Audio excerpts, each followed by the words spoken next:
Bueno, todas estas cuestiones que van apareciendo, ¿no? El tema de incertidumbre a nivel global, esto deberíamos también analizarlo, así como les contaba hace un ratito una situación que ahí también se acordaba Leo, a nivel provincial.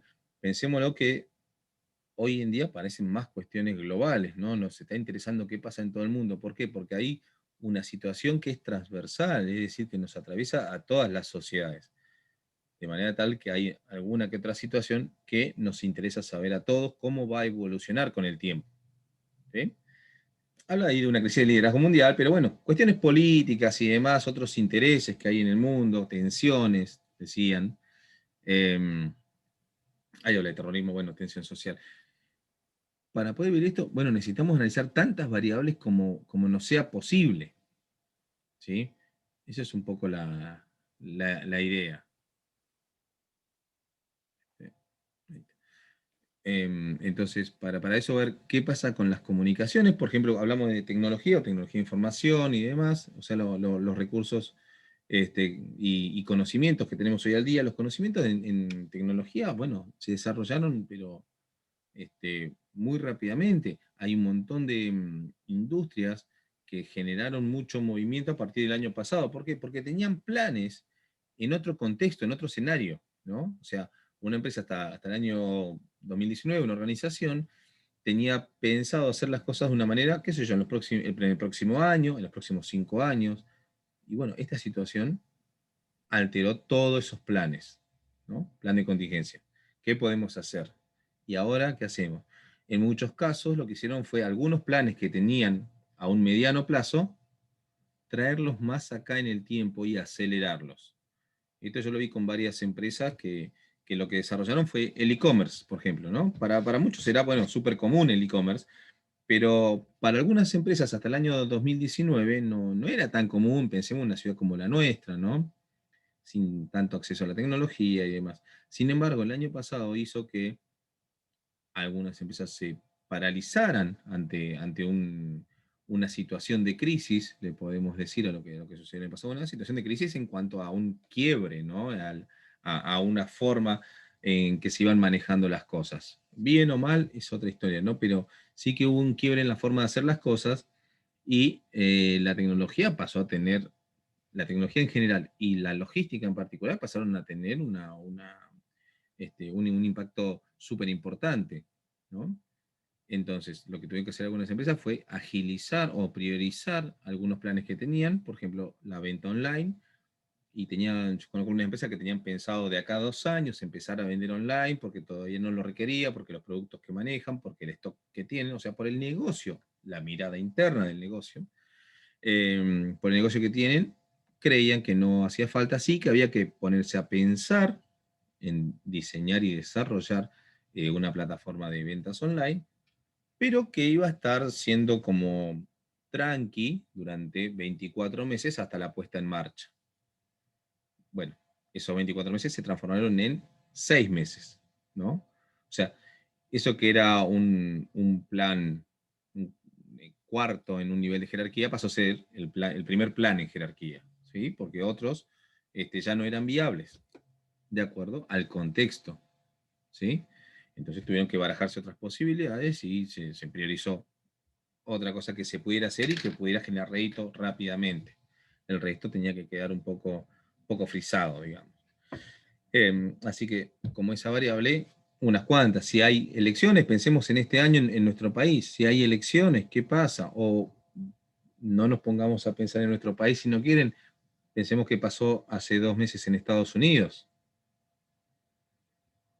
O sea, si sabemos que en un país que toma muchas decisiones, como Estados Unidos, hay una elección y no hay muy claro, hay dos partidos nada más, ¿no? Pero no se ve muy claramente quién tiene las mejores chances de ganar, y hay mucha incertidumbre, y empiezan a haber, digamos, movimientos en uno y otro sentido. Y eso después se derrama a países que son como nosotros. Entonces, las políticas que adopten los países que son realmente líderes en su accionar, bueno, nos van a impactar. El asunto es cómo nos van a impactar, ¿no? Analizar el cómo. Entonces, ¿qué escenario planteamos? Y el escenario del candidato A que llega al gobierno o del candidato B que llega al gobierno. ¿Cómo nos vamos a comportar nosotros ante esa situación. Una situación que es externa, pero por aquello que habrán escuchado hablar alguna vez de el efecto mariposa, que nos va a afectar en algún momento, ¿no? O sea, algo que sucede en un lugar muy lejano, en principio pareciera que no tiene vínculo directo con nosotros, pero sin duda que en algún momento no nos va a afectar, ¿sí? Entonces habla de estas variables más inciertas y relevantes de cada industria. A ver, acá lo que tenemos, la estructura de cada mercado y qué pasa con esas industrias, ¿viste? Acá hay algunos elementos que te hacen pensar en cómo están funcionando las industrias y los mercados en donde están involucradas esas industrias. Eh, Algo más vinculado, si se quiere, a la economía, ¿no? Ahí habla de las cadenas de valor. La cadena de valor quiere decir qué pasa con aquellos sectores productivos que van desde la producción hasta la última milla, es decir, hasta el contacto directo del producto con el cliente o usuario final, ¿sí? En algunos casos sí estará fragmentada, o sea, va a haber varias compañías y varios lugares distintos en toda esa cadena. Y en la otra estará integrada, ¿por qué? Porque hay asociaciones, porque hay asociatividad, porque hay alianzas estratégicas, porque hay empresa o un holding que se dedica a todo esto. Por ejemplo, un ejemplo de cadena de valor integrada. Piensen en el grupo Techin. El grupo Techin tiene empresas que hacen todos los servicios y ofrecen todos los productos, por ejemplo, para la industria pesada, en nuestra región para la industria del petróleo, desde la exploración de un campo petrolero hasta el envío del combustible, ¿no? En el medio construyen bases y operan yacimientos construyen obras civiles llave en mano, y hacen tuberías y fabrican tubos sin costura y asesoran en cuanto a ingeniería, etcétera, etcétera, etcétera. Es decir, la empresa, el holding Techin, tiene toda la cadena de valor integrada, es decir, que ellos mismos tienen una empresa de la cual le vende a otra empresa del grupo y le vende a otra empresa del grupo, y a la vez, en este caso, ese grupo económico tiene también una financiera, un banco, digamos. No es formalmente un banco, pero es una financiera. Funciona igual, en este caso, que es Santa María, ¿no? Entonces, Santa María viene a ser el banco del grupo Techin. Eso sería una cadena de valor integrada. ¿Qué pasa con esto de la economía, ¿no? Son oligopolios, son monopolios, monopsonios, etcétera. Bueno, muchos jugadores pequeños o algunos jugadores grandes. Bueno, habrá que analizar las industrias y los mercados. Tenemos pocos jugadores grandes, sí, por ahí en la provisión de combustible pasa eso. Y no solamente hay pocos jugadores grandes, sino que hay alguno que es más grande y dominante del mercado mucho más que otros. Ese líder, ¿qué participación tiene con respecto a otros, no? En el caso de YPF es abrumador. No llega a ser monopólico porque en un momento se hizo una ley antimonopolio para que se aplica para que, bueno, YPF dejara de tener esa posición tan dominante en ese mercado, ¿sí? Si hay libre competencia o intervención regulatoria. Bueno, no tenemos mucho más lejos que ir que la cotización de moneda extranjera ahora, ¿no? ¿Qué pasaría en un escenario con libre competencia, o sea, con libre fluctuación de moneda extranjera? ¿Y qué pasa en esta realidad de un mercado intervenido? ¿Sí? Bueno, todas estas variables y todas estas preguntas que te vas haciendo en cada uno de los análisis que vas haciendo de escenario, lo que te van a servir es entender la realidad de hoy y entender las alternativas que hay de escenarios futuros. Porque a veces, como hablamos hace un rato, vos tomás una decisión de cara a futuro y no estás analizando puntualmente qué está pasando hoy, ¿no? Para ver cómo va a impactar tu decisión de hoy en el futuro. Qué tan conveniente es para vos hoy, qué tan riesgoso es, ¿sí? Así que bueno, aparecen acá. El dumping, ¿saben lo que es? Ahí abajo en la última pregunta.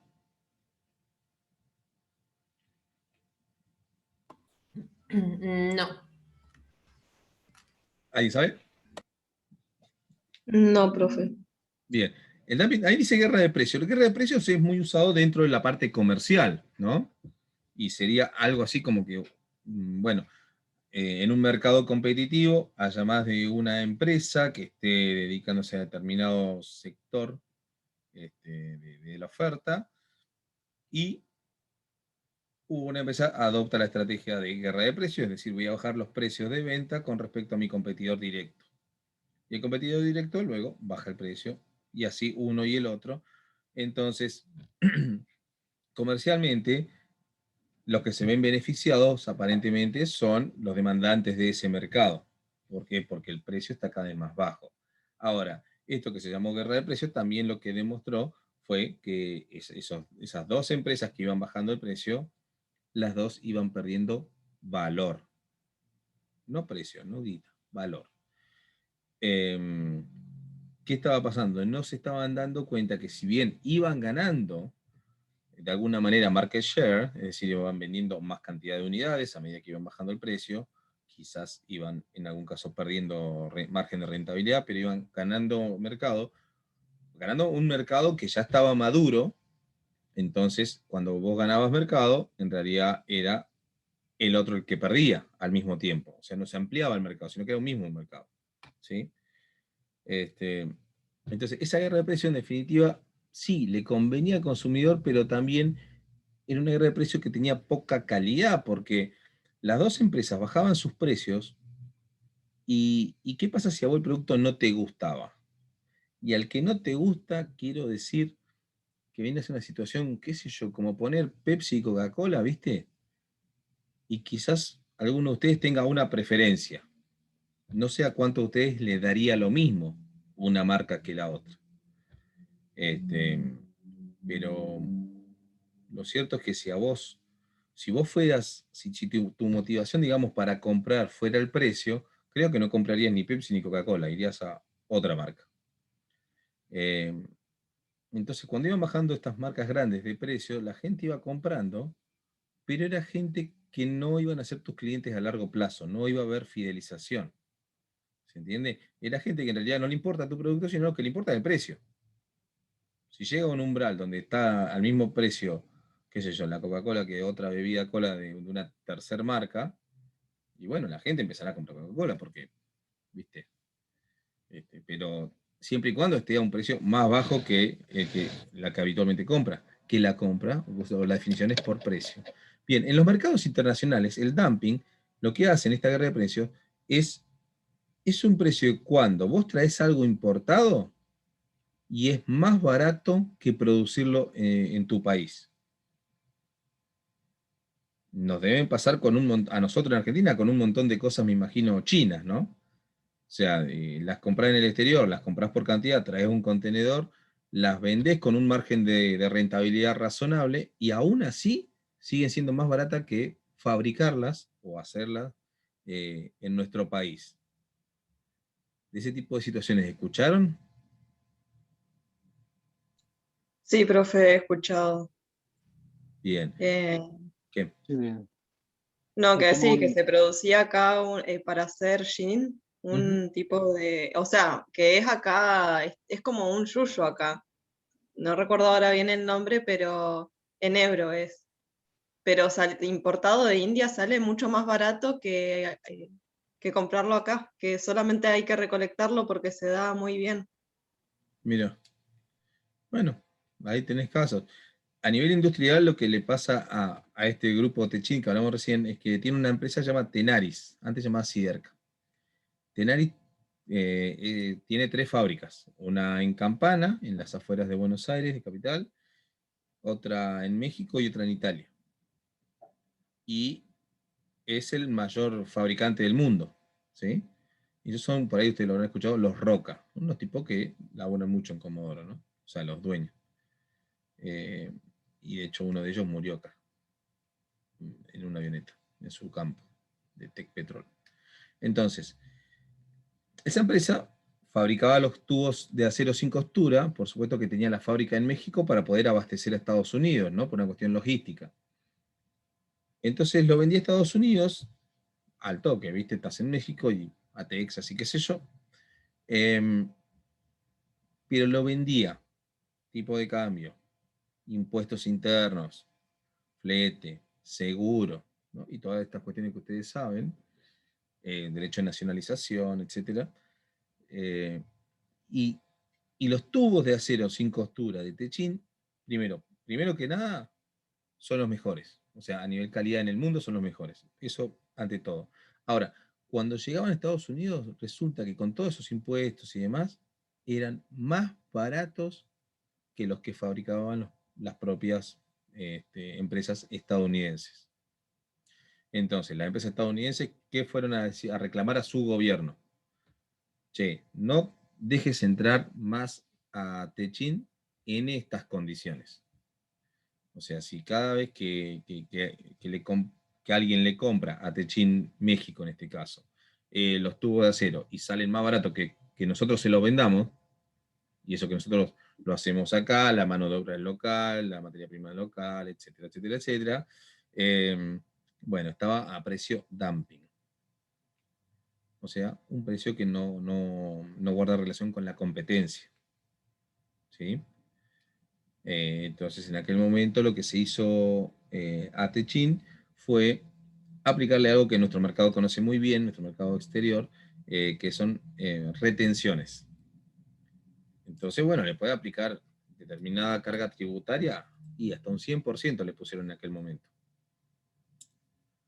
O sea que vos cuando entrabas en el producto de Techin, en realidad cuando vos lo querías nacionalizar te costaba el doble. Porque la mitad, o sea, al ser el doble, la mitad se iba netamente en esa retención, por ese producto en particular. Y aún así era competitivo el producto. Entonces, esos precios son precios dumping. A nosotros nos pasa con los chinos, bueno, a los estadounidenses les pasó con los productos industriales nuestros. ¿Sí? ¿Más o menos se entiende ahí?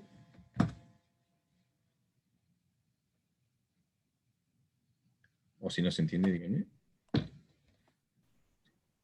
Sí, se Sí, entiende. profe. Bueno, gracias. Profe. Entonces, ¿qué pasa con algunos? Dice acá servicios básicos. Bueno, ¿qué va pasando con esas demandas a lo largo del tiempo? Por ejemplo, si va a tener un incremento de demanda, dice acá, o si es una demanda estable. Hay determinadas industrias que están en cierta madurez, entonces la demanda va a continuar siendo estable.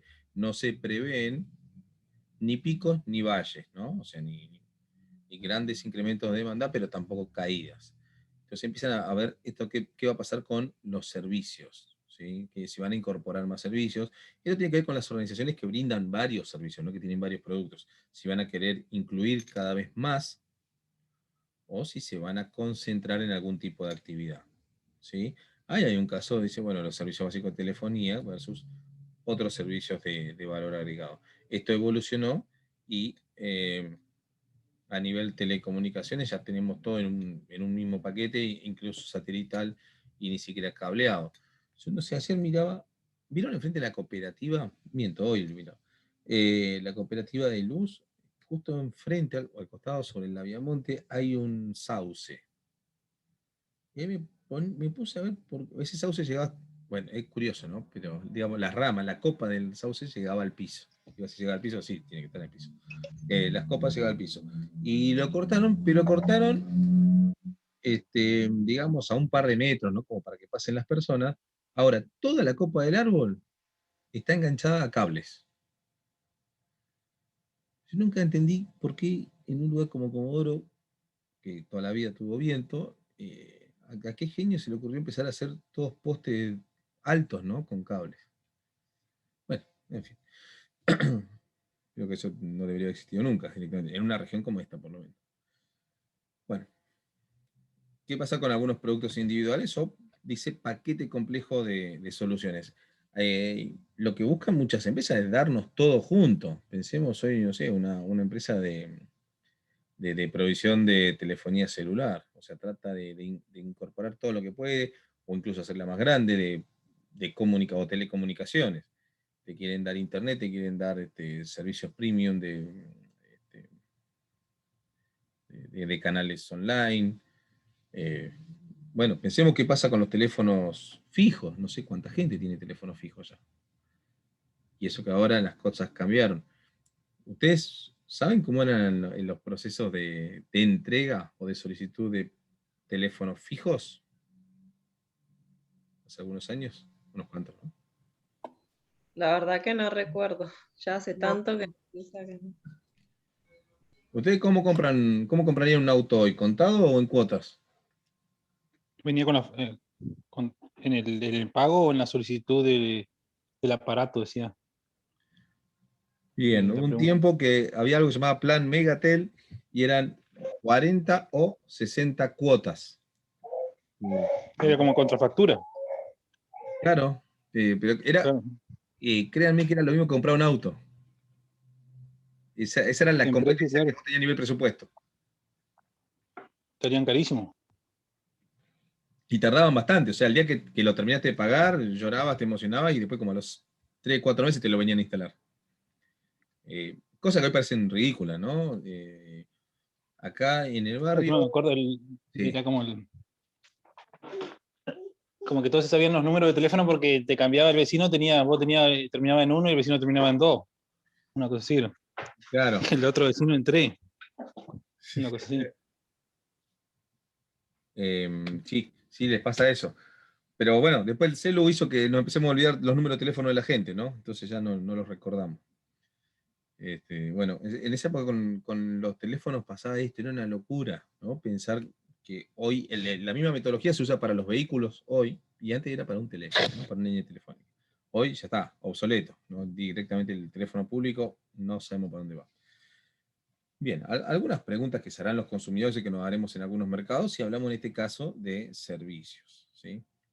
Este es un mercado que se va, digamos, ya no se atomiza, sino se va concentrando con el correr del tiempo, así que van a haber pocos jugadores que den servicios, digamos, complejos, es decir, servicios súper variados, este, y, y no se concentren en una sola cosa porque ya no es negocio.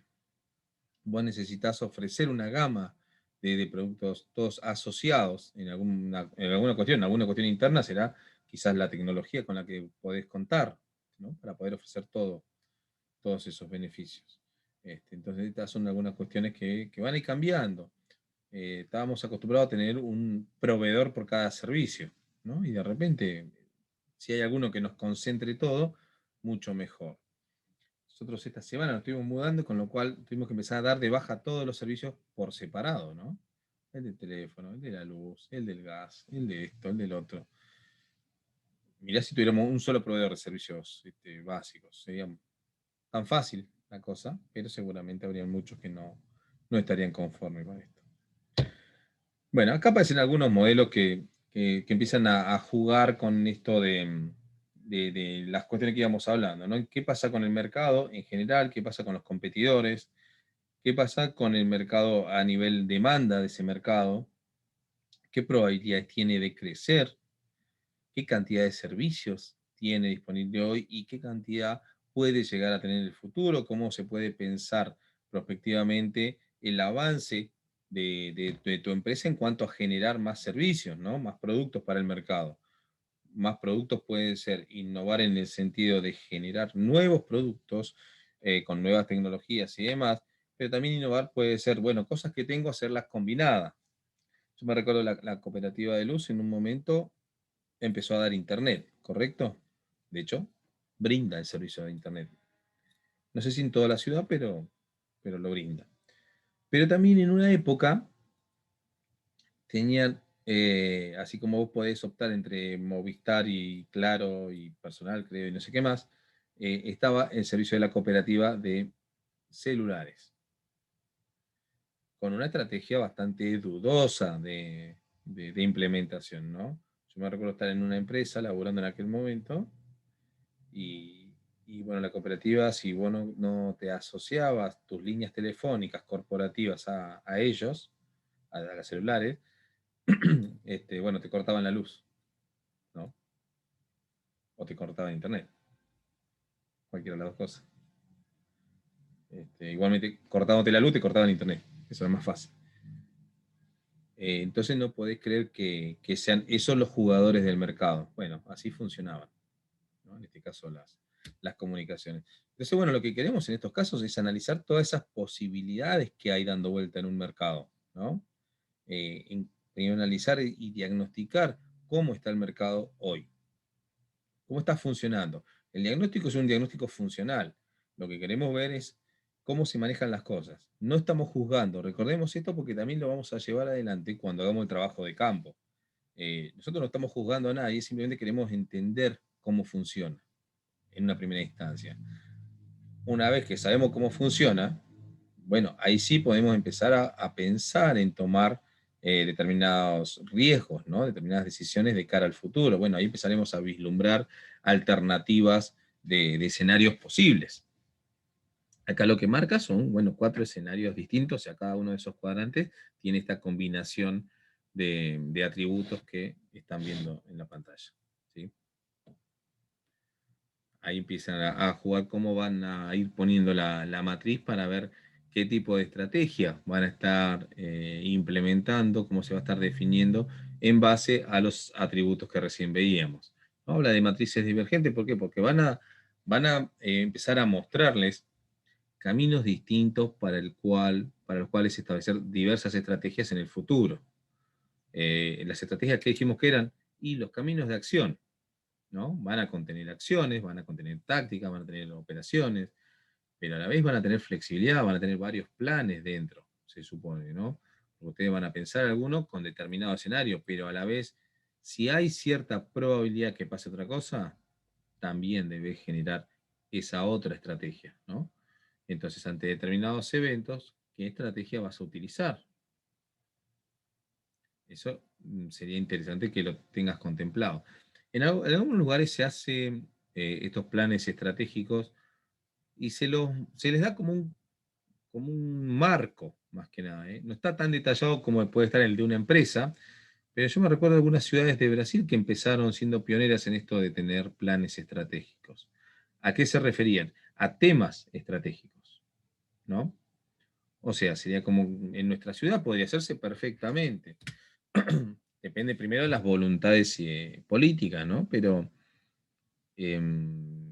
podría juntarse la gestión actual con todo el abanico, todo el arco político para pensar cuáles son los temas prioritarios, los temas, digámosle así, macro prioritarios para la agenda de Comodoro de los próximos 30 años. ¿Qué temas a ustedes les parecen fundamentales para nuestra región? Siempre, o sea, ayer, hoy, mañana, pasado, fin de año, el año que viene, en 5 años. ¿Qué temas a ustedes les parece que son fundamentales que haya un acuerdo estratégico? O sea, en donde el tema que está en la agenda o los temas que estén en la agenda, todos estemos de acuerdo, más allá que políticamente cada uno le va a dar su impronta al momento de ejercer, no sé, la intendencia en este caso, ¿no? O la gestión del lugar. ¿Qué temas les parecen importantes? Los acueductos quizás, los cortes de agua. Bien. ¿Y más estratégico que eso? El mismo tema, ¿eh? Piénselo más macro. Los dos vienen de lo mismo. Las dos cosas que contó son lo mismo, en realidad.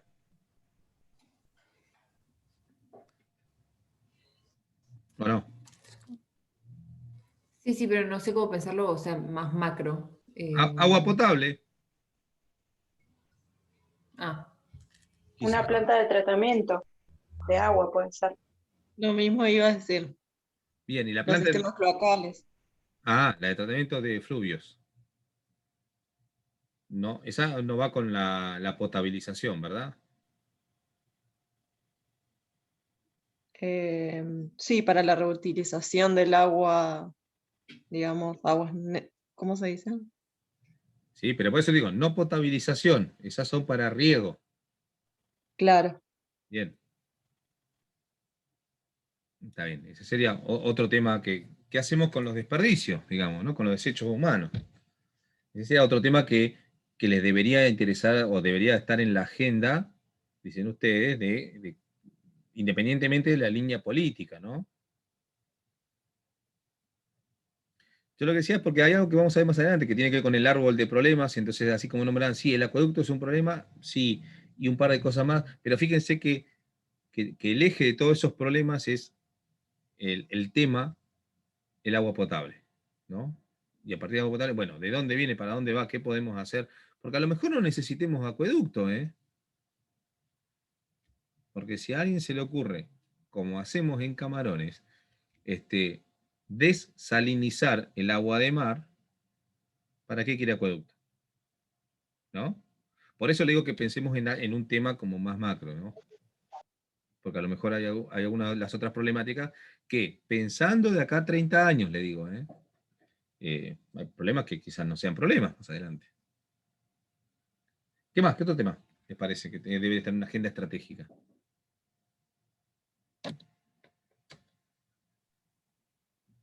Si bien es cuestión provincial, pero la educación, La educación. la educación. Bien, bien. Sí, es súper. Bueno, guarda, nosotros estamos en educación nacional, en este instante.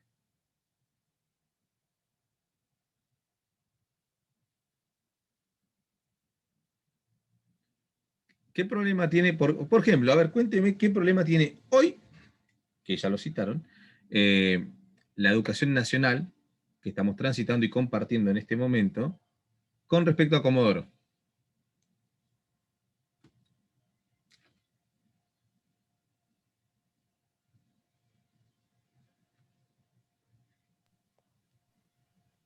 Creo yo personalmente que más allá del tema de Chubut, que los maestros no dan clases hace varios años, o 2 a 3 años, siento que el nivel académico está bajando eh, como progresivamente. En vez de mejorar el nivel de las escuelas, están, por ejemplo, los chicos pasan de años porque sí, o sea, no es no se llevan materias ni nada, como que todos pasan y ese tipo de problemáticas veo. Más Ajá. allá que el financiero, eh, por ejemplo, si se pudiera resolver el tema financiero, veo que eso es algo que quedaría también pendiente a tratar. Está bien, entonces usted dice que el tema financiero es un tema estratégico, o el de educación. El de educación dijimos que sí, independientemente Sí. digamos, de qué esté conteniendo, ¿no? Porque estamos hablando de nosotros como educación nacional, la educación provincial que citas vos, y el impacto local, ¿no? Porque pensamos en un principio en una ciudad y qué pasa con los temas estratégicos. Bueno, sí, está muy bien, puede ser como tema estratégico la educación, porque lo que nos interesa es saber cómo va a impactar en Comodoro. Después podemos armar otra agenda que contenga lo que pasa en Comodoro a nivel provincia, a nivel país también. Cuando vayamos a nivel país, y nos va a interesar puntualmente ahí sí la Universidad Nacional de la Patagonia. Y cuando vayamos a provincia nos interesará todo el resto de la educación, ¿no? La obligatoria y la no obligatoria, es decir, la que va desde inicial, primaria, secundaria, y la no obligatoria que es la superior. ¿Está bien?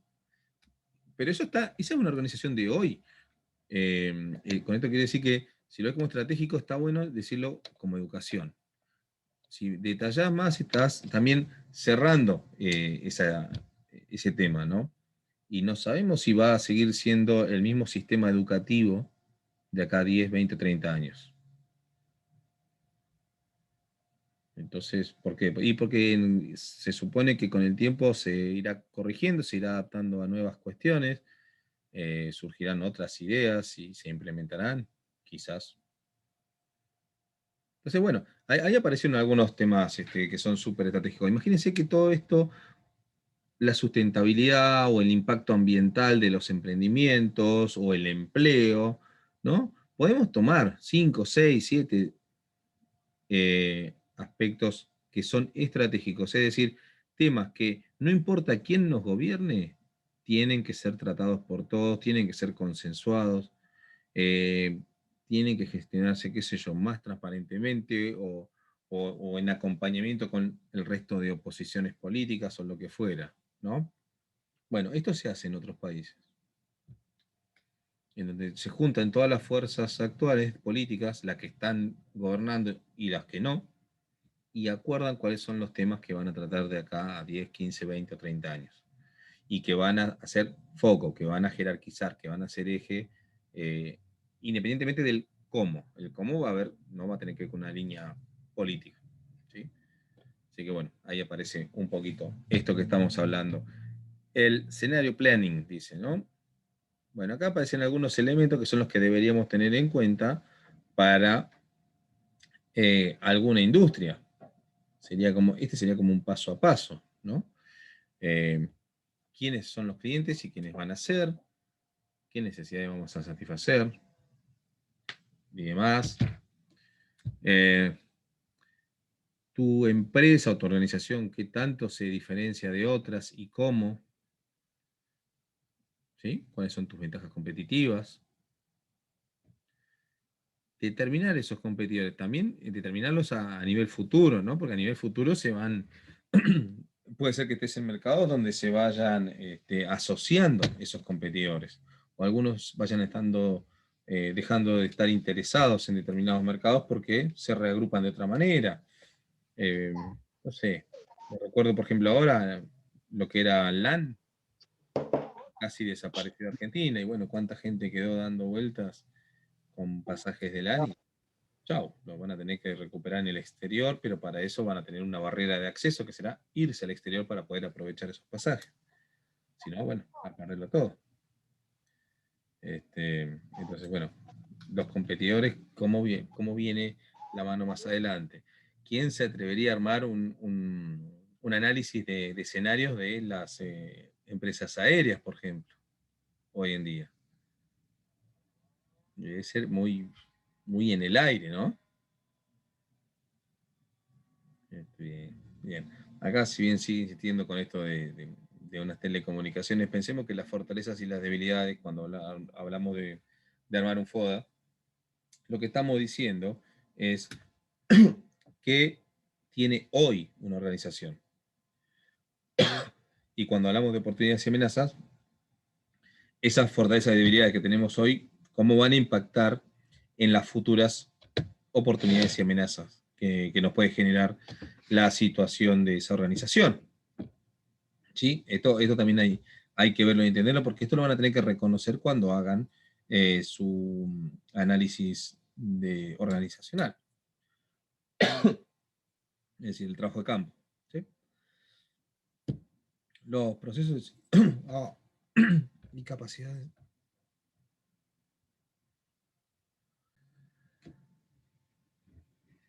Bueno, andábamos con esto de armar un escenario, ¿no? El planeamiento de un escenario, o de los escenarios. Entonces acá aparecen algunas preguntas clave, aparece la matriz FODA, que ya han visto, calculo que sobradamente, pero que cada vez que la vamos repasando, la vamos analizando un poquito más en profundidad. Por lo menos a mí me pasaba que las primeras veces que la vi parecía una tontera, y después se fue haciendo con el tiempo, mientras más la iba comprendiendo cómo funcionaba o cómo la podemos hacer funcionar los administradores, ¿no? De acuerdo a la información que tengamos disponible, de acuerdo al nivel de conocimiento que tengamos de las organizaciones que estamos analizando. Y bueno, ahí sí se va transformando cada vez en una herramienta estratégica, ¿no? El tener tu matriz FODA, de la organización, de tu sector, de tuyo, ¿no? O sea, de las personas. En algún que otro curso te van a hacer también tratar de generar tu FODA, ¿no? Saber en qué sos bueno, en qué no sos tan bueno, en qué te gustaría o podrías poner tus recursos, ¿sí? Para lograr qué, ¿no? Para ver, fíjense que el mundo de las oportunidades tiene que ver con ese escenario futuro que estamos hablando, ¿no? Que esas cosas que queremos saber cómo van a hacer más o menos las cosas en el futuro y cómo vamos a poder nosotros sacar provecho de todo ese esas decisiones que tomamos hoy que van a impactar en el futuro. Sí, bueno, puede aparecer esto de procesos y capacidades, habla, y ahí están los sectores de una organización, ¿no? En algún caso van a encontrar esto de I+D, o sea, innovación y desarrollo. Este, y bueno, ¿qué pasa, por ejemplo, la atención de clientes o la postventa, qué tan importante es para algunos sectores, algunas industrias? Bueno, según cómo esté conformada la organización de objeto de tu análisis, ¿no? Esto, ¿por qué le digo? Decíamos pensando en el proyecto final, el proyecto de promoción. Ujú. Hay otro aspecto bastante importante, aunque en su momento no se le dio mucha importancia, pero cada vez va teniendo un poco más de fundamento esto de las ciencias blandas, ¿no? Que son las que manejamos nosotros. Entonces, un aspecto es el de la cultura y la organización. ¿Cómo va funcionando la cultura? ¿Cómo tracciona la cultura dentro de una organización? Las culturas, los tipos de cultura, la subcultura. ¿Sí? Yo no sé, creo que les conté, pero en algún momento trabajé en Pérez Company y Pérez Company tiene un montón de empresas. Y algo que te da Pérez Company, no sé si lo tengo acá a mano, bueno, tengo por ahí, es un decálogo a nivel cultura. Es decir, cuando te sentaban a la primera entrevista, o sea, con la gente de recursos humanos, te daban un librito, algo así como una Biblia, muy parecido a una Biblia, y vos te lo tenías que estudiar, y a partir de que vos aceptaras esos valores, recién podías avanzar a una instancia de entrevista más operativa, ¿no? En el sector que vos hayas postulado o para el cual te requieran. Muy loco en eso, ¿no? Pero bueno, es un caso por ahí más extremo de esta situación de cultura. Por ejemplo, pensemos que es una empresa que el 8 de diciembre, en vez de estar todos pensando en el feriado, en esa empresa estábamos todos en misa, para que se den una idea. Bueno, es uno de los aspectos de la cultura. Entonces, esto también pensando en ese escenario, si vos querés captar gente, pensemos que esto lo hace Google, ¿no? O sea, nos muestra qué tan copados son, qué tan buenos son, qué juegos tienen, qué ámbito abierto y divertido y demás. Porque lo que están logrando también un poco de marketing es que todos nos reflejemos en eso, todos veamos que hay una gran posibilidad de trabajo, pero trabajo con buena onda, en un buen entorno, en un ambiente laboral. Y también lo que logran a nivel números, a nivel indicadores, es pagarle 10% menos que el resto de empresas que se dedican a lo mismo. ¿Por qué pueden pagarle menos? Y porque mucha gente quiere participar en esa empresa, quiere pertenecer, quiere quizás hacer su primer escalón o algún escalón de su carrera, transitarlo en Google. Entonces, bueno, esa idea de venderse, ¿para qué? Para captar talento, para captar las personas que están buscando trabajo, pero que buscan además pertenecer a determinado tipo de organización. ¿Sí? En algún punto hablamos recién de la cuestión estratégica y de esta situación o de estructura financiera. Entonces también pensar qué va a pasar, o sea, para dónde va tu negocio, ¿no? Y empezar a analizar esos escenarios financieros. Hablamos de presupuestos, hablamos de presupuesto económico, presupuesto financiero, pero hablamos también de puertas adentro y la logística. La logística hoy en día está atada o vinculada puntualmente a los costos, ¿sí? Entonces, hace que bajen los precios, hace, según como la administres, hace que puedas entender cada uno de los movimientos internos de la organización, de poder analizar cuáles son las situaciones más convenientes, situaciones de stock, de picking, de producción, ¿no?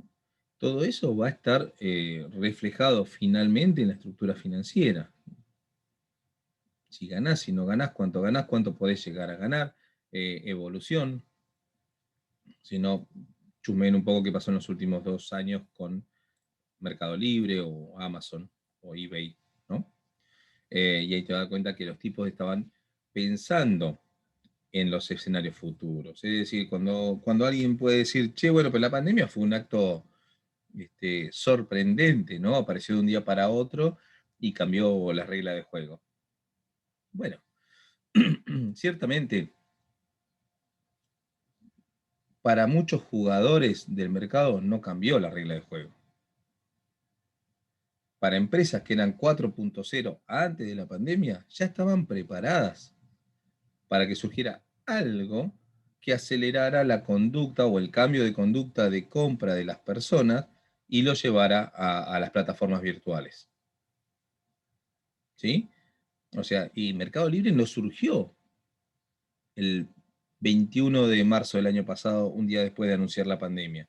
No, Mercado Libre surgió hace 20 años, esperando que suceda algún evento que nos volcara a todos al mundo digital. Ellos fueron construyendo este presente. ¿Sí? Recuérdense lo que decía Barragán, porque acá empezamos a utilizar y a tocar todo esto que hablaba también Alfredo en su charla, ¿no? Hay construcción. Que se vean hoy los resultados, que se vea hoy, que hoy parezca muy exitoso, no quiere decir que no haya nada detrás, ¿no? Apareció de casualidad, no es por culpa o por responsabilidad de la pandemia que a Mercado Libre le va bien. Le va bien porque lo viene pensando hace más de 20 años y lo viene haciendo y construyendo hace 20 años. Por eso hoy le va bien. O ayer o desde hace un año. Le va mucho mejor. ¿Sí? Entonces esa estructura financiera está pensada, está planificada y está prevista o uno la va mirando de cara al futuro también, va haciendo estos presupuestos, ¿no? De qué va a hacer y cómo lo va a adaptar de cara al futuro. Al fin de todo esto, en nuestro caso como administradores, cuando hablamos de consultoría, cuando somos independientes, cuando estamos fuera de una organización, establecemos eso, conclusiones y recomendaciones. ¿Qué nos parece toda esta situación, todo este escenario, las alternativas y las consecuencias según determinados indicadores que podemos establecer nosotros sobre el tomar cada una de esas alternativas, cuál va a ser la consecuencia? ¿Sí? ¿Esto lo han visto casi seguramente o no? Cuéntenme.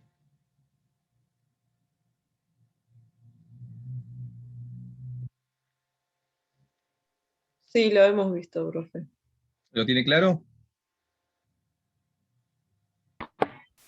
Yo no lo recuerdo, profe. Bien. Miguelito Porter, ¿no? Un gurú de todas estas cuestiones de competitividad. Y este modelo de fuerzas lo que hace es, algunos le dirán modelo de 5 fuerzas, otros le dicen la cruz de Porter, ¿sí? Por la forma que tiene la matriz. Verán que van a aparecer un montón de este tipo de matrices. Algunas se las han visto, otras algunos lo han sospechado, se las han visto así muy por encima. Y esto es lo que busca analizar, fíjense al centro, esa rivalidad competitiva es analizar una industria o un mercado. Pero en definitiva, organizaciones que se dedican a lo mismo. Tu análisis horizontal, en este caso aparecen dos análisis, ¿verdad? Uno horizontal y otro vertical. Fíjense que en el FODA pasa lo mismo, ¿no? Hacemos un análisis horizontal y uno vertical, o sea, uno de fortalezas y debilidades y otro de oportunidades y amenazas, pero a la vez uno que vincula a las fortalezas con las oportunidades, es decir, el aspecto positivo, y otro con las debilidades y las amenazas, ¿no? O sea, es como un cuadro de doble entrada. En este caso lo que tenés es un análisis horizontal que habla, dice, poder de los proveedores y poder de los clientes, ¿no? Al mercado, a la industria. ¿Qué quiere decir ese poder? El poder, recordemos que por definición no existe el poder como cosa, como sustancia, dice Foucault, sino que el poder existe en tanto ejercicio. O sea, el poder va a existir cuando alguien haga algo para aplicarlo. ¿Está bien? Entonces, ¿por qué aparece esto de poder de los proveedores y del otro lado el poder de los clientes? Porque hay que ver si en la industria en la que vos te moves, es decir, en el centro en la que vos te movés, quiere decir vos y tus competidores, ¿no? Si, todos nosotros. En el centro que nos movemos, si los proveedores, que son muchas veces los mismos para vos y para mí, y para todos los que componemos este mercado, si esos proveedores tienen mucha o poca injerencia en nuestro negocio, y si pueden y tienen la capacidad de poner condiciones al negocio. ¿sí? Por ejemplo, si fuéramos todos, qué sé yo, kioscos, multirrubros y demás, es muy probable que tengamos un listado de proveedores con los cuales en un punto no podemos negociar, que nos imponen condiciones, ¿sí? Yo me imagino una empresa como Coca-Cola, en kioscos multirrubros y demás, le pone condiciones al negocio, ¿no? A la industria. Y no solo eso, la industria no está en condiciones de negociar con la empresa, porque lo hacen sentir inferior, porque de hecho si vos tenés un kiosco y no tenés acceso a productos Coca-Cola, por ejemplo, y tu negocio le falta bastante, ¿no? Sí, no sé si llega a ver o entender más o menos cuál es el sentido de esto. Si vos te dedicaras a un producto de acero y no, y digamos tenés vínculo con Asindar y te peleas porque querés un precio más bajo o lo que fuera, lo que vas a lograr es salir del mercado. ¿Por qué? Porque Asindar es casi monopólico, entonces ellos tienen todo el poder, ejercen todo el poder sobre esa industria. No sé, la industria pueden ser los tubos de acero que hablamos un rato, la industria pueden ser, no sé, las ollas de acero inoxidable, ¿viste? Lo que sea que use acero.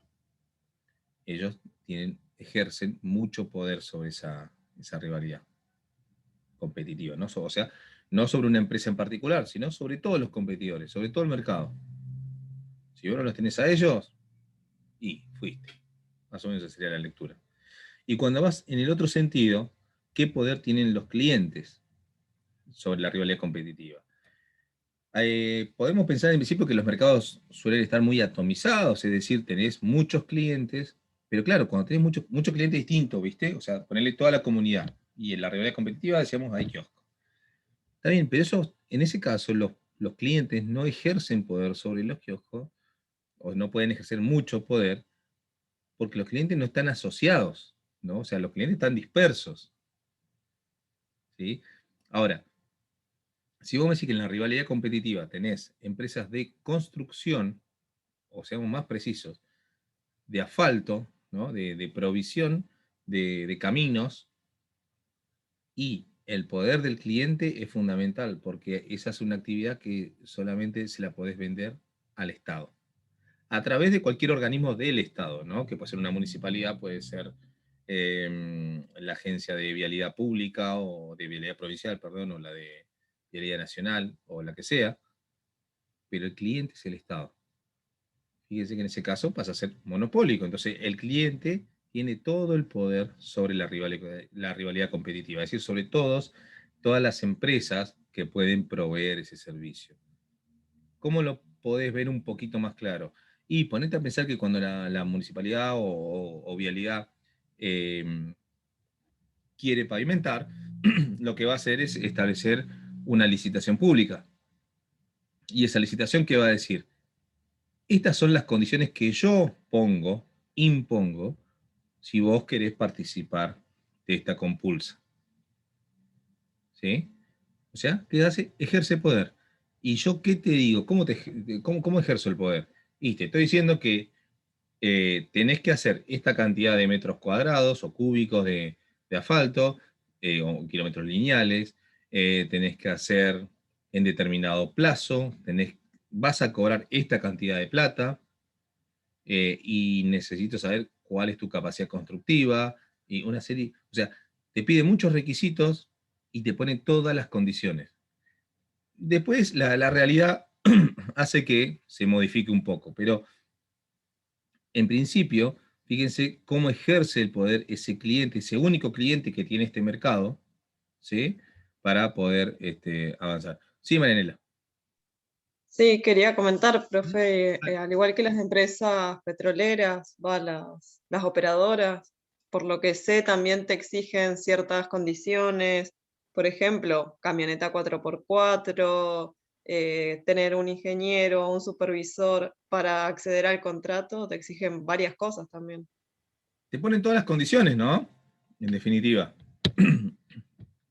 Claro, ejercen ese poder. Ese poder. Entonces vos fíjate, ahí es donde aparece o se empieza a ver, de alguna manera, eh, esta situación donde decimos, che, el poder no es tal, no es una cosa, sino que alguien de repente usa determinados instrumentos para demostrarte que yo tengo poder sobre vos, ¿no? Como en este caso las empresas. Y sí, y es más, te van poniendo la vara cada vez más alta. Entonces aparecen algo que le decimos las barreras de acceso a los negocios, ¿no? Como decís vos, en empresas petroleras lo que va a pasar con empresas de servicio, que le van a exigir cosas, conocimiento, las camionetas no pueden tener más de 5 años, sino ni siquiera pueden entrar al yacimiento. Por eso las empresas se empiezan a deshacer de algunos elementos, ¿no? Porque la verdad que les cuesta más mantenerlos que sacárselos de encima. Se quedarán, qué sé yo, con una camioneta vieja, entre comillas, de más de 5 años para hacer, qué sé yo, cuestiones administrativas, pero no la pueden, no es más operativa para el negocio, ¿no? Entonces, eso bien, como dice Marianela, eso es lo que, cómo funciona esto del ejercicio del poder. ¿Se entendió más o menos con respecto el poder de los proveedores con respecto al mercado o a la industria y el de los clientes hacia ese mismo mercado o industria? ¿Qué pasa cuando un proveedor ejerce poder? ¿Qué pasa cuando un cliente ejerce poder? Sí, se entendió, profe.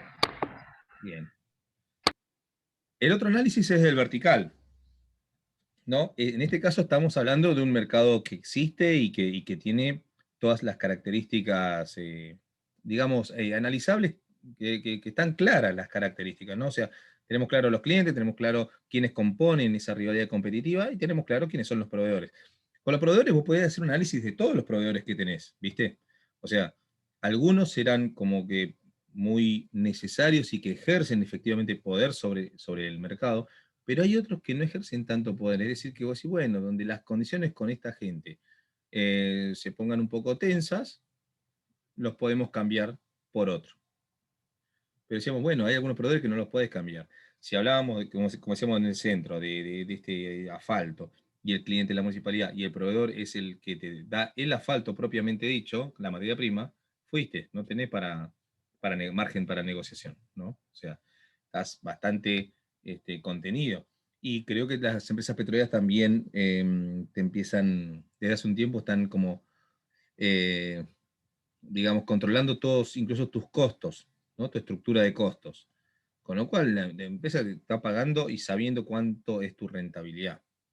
De hecho, fíjense cómo se fue alineando el gobierno actual, va a implementar esa situación, ¿no? Va a empezar en un plan con 500 empresas en las cuales van a auditar, creo que sería la palabra, toda su estructura financiera, ¿no? Su estructura de costos también. Bueno, decíamos, en cuanto al análisis vertical, aparecen estos que no están todavía conformados, pero están latentes, ¿viste? O sea, potenciales ingresantes a este negocio. En principio dijimos, en la realidad competitiva están todas las empresas de una determinada industria, pero los potenciales ingresantes son aquellos, o entrantes, dice acá, son todos aquellos que están en condiciones, ¿viste? Ideales de ingresar también y ser un competidor más. Lo que pasa es que no ingresan por determinados motivos. Quizás hace una barrera de acceso, es posible. Por ejemplo, pienso en un banco y la barrera de acceso es que te den una licencia.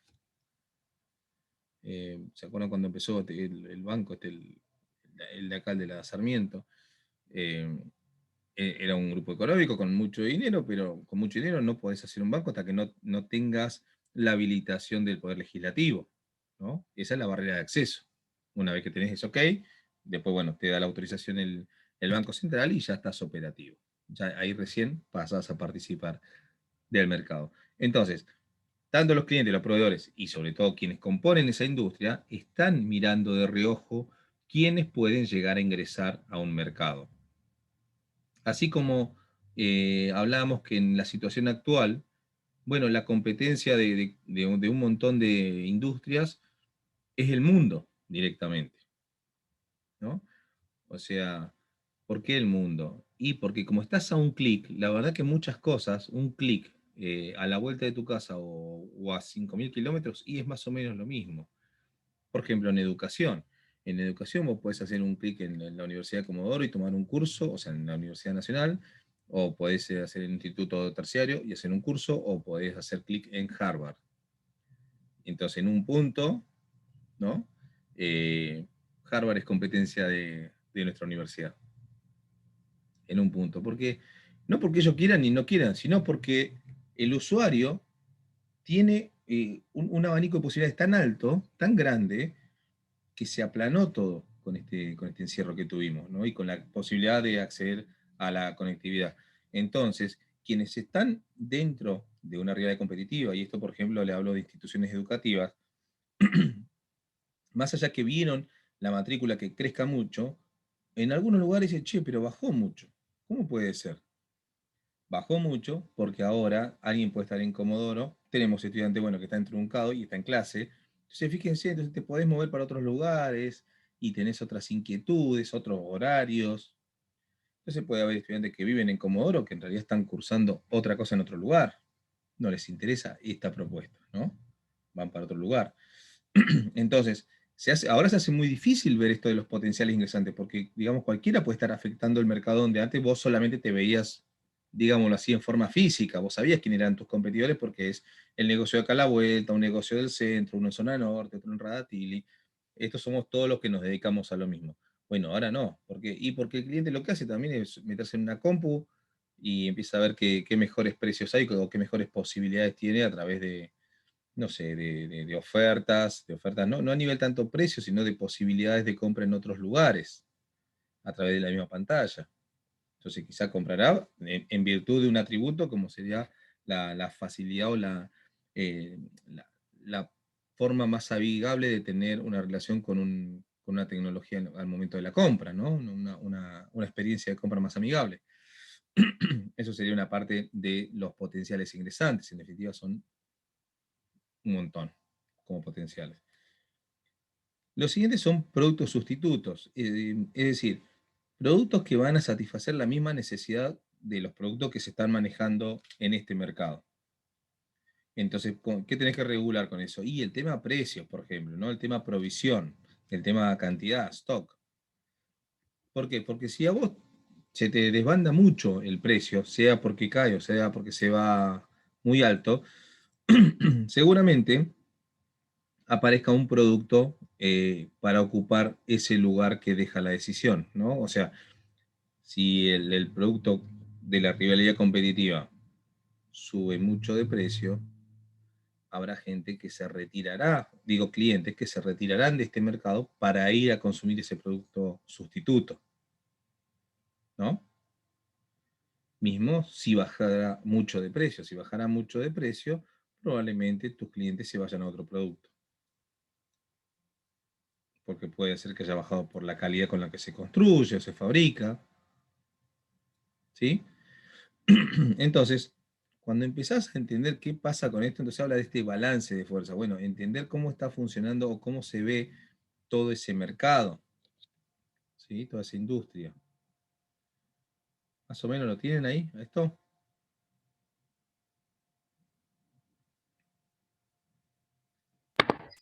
Sí, profe.